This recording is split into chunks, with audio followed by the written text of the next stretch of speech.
पंजाब के अमृतसर से दूर घने जंगलों और सूनी पगडंडियों के बीच बसा था एक गांव धर्मपुर। यह गांव दिखने में शांत था, पर इसकी जमीन पर एक ऐसा नाम गूंजता था जिससे लोग आज भी डरते हैं।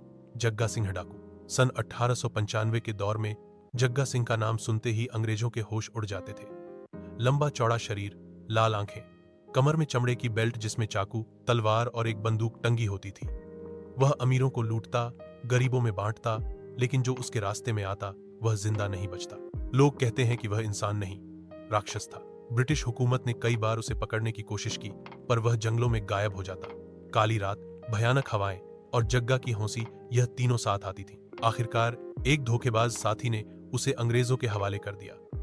21 मार्च 1900 को उसे फांसी दी गई। फांसी पर चढ़ते समय उसने कहा, मुझे मारकर तुमने गलती की है, मैं लौट कर आऊंगा, एक ऐसी सजा देने जो जिंदगी नहीं, मौत मांगने पर मजबूर करेगी। 100 साल बाद वक्त बीत गया, लोग आगे बढ़ गए, पर धर्मपुर में एक कोना ऐसा था जिसे कोई नहीं छूता। पुराना बरगद का पेड़ जिसके नीचे जग्गा को दफनाया गया था।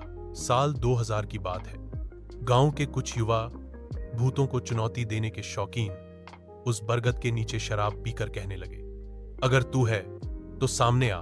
अगली सुबह उनमें से 2 की लाशें मिली, आंखें बाहर निकली हुई और सीने पर चाकू से लिखा, जग्गा। गांव में अफवाह फैली, जग्गा वापस आ गया है। हर अमावस की रात गांव में कुछ अजीब होने लगा। घोड़ों की टापें सुनाई देती, चाबुक की मार की आवाज, खेतों में अजनबी परछाइयां घूमती और कभी कभी जग्गा की खौफनाक हौंसी। लोगों का कहना था कि जब चांद पूरी तरह छिप जाता है तब जग्गा का भूत उन लोगों को ढूंढता है जो गुनाह कर रहे हों। एक बार गांव के मंदिर से सोने की मूर्ति चोरी हुई। चोर को 3 दिन बाद कुएं में सिर के बल उल्टा लटका मिला, मरा हुआ।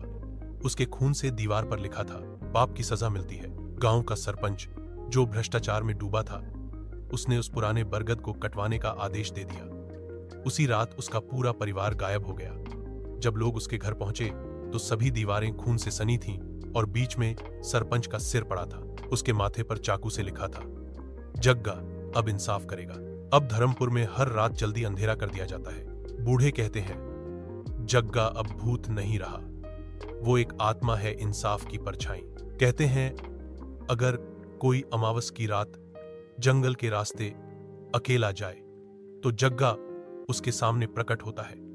उसकी लाल आंखें चमकती हैं और आवाज आती है, तेरा हिसाब बाकी है। क्या तुम कभी धर्मपुर जाना चाहोगे?